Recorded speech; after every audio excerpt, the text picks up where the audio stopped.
Mos funksionimi i odës së stomatologëve në 3 muajt e fundit ka bërë që qindra dentistë sapo diplomuar dhe atyre që ju kanë skaduar licencat të mbeten në labirintet birokratike pa marrë licenca. Këto janë ankesat e vetë stomatologëve të cilët thonë se që nga marrja e kompetencave nga Ministria e Shëndetësisë deri në formimin e organeve të reja, kanë stagnuar organizimet e simpoziumeve, në të cilat duhen pike të domosdoshme për vazhdimin e licencave aktive. Të shtunën në simpoziumin e organizuar nga shoqata e specialistëve të stomatologjisë preventive dhe të fëmijëve, 68 stomatologë të paraqitur me parapagesë mbeten jashtë duke ju mohuar marrja e barkodeve.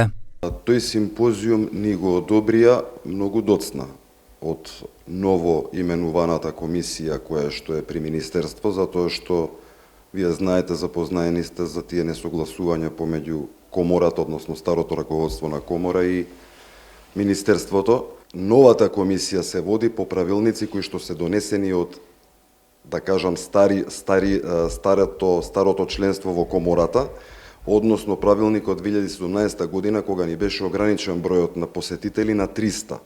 На тој начин, не знам зошто тој број ни е ограничен, ние моравме на овој симпозиум да се ограничиме на 300, иако имаше преку 370, околу 368-70 уплати.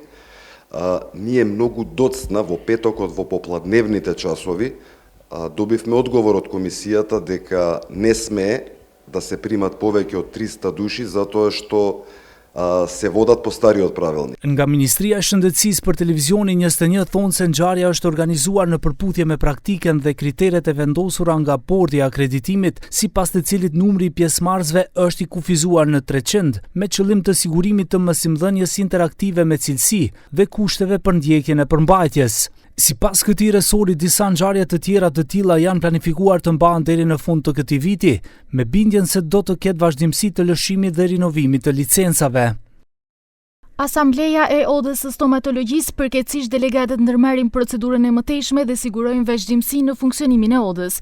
Përndryshe, komisionet brenda Ministrisë së Shëndetësisë punojnë vazhdimisht për lëshimin dhe rinovimin e qetë të licencave dhe mundësimin e zhvillimit të vazhdueshëm profesional.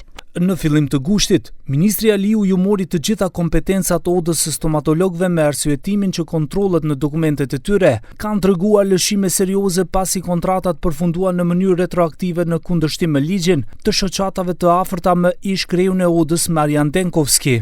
Nga kjo e hënë, kompetencat e Odës stomatologjike janë të ushtruesi detyres kryetar Blagoja Dashtevski dhe pritet që deri në fund të vitit të organizohen së paku edhe 2 simpoziume. Ndryshe, trajnimet e dentistëve, seminaret dhe simpoziumet janë të detyruara për arritjen e 20 pikëve në vazhdimin e licencave. Maqedonia aktualisht ka 2580 dentistë me licenca aktive.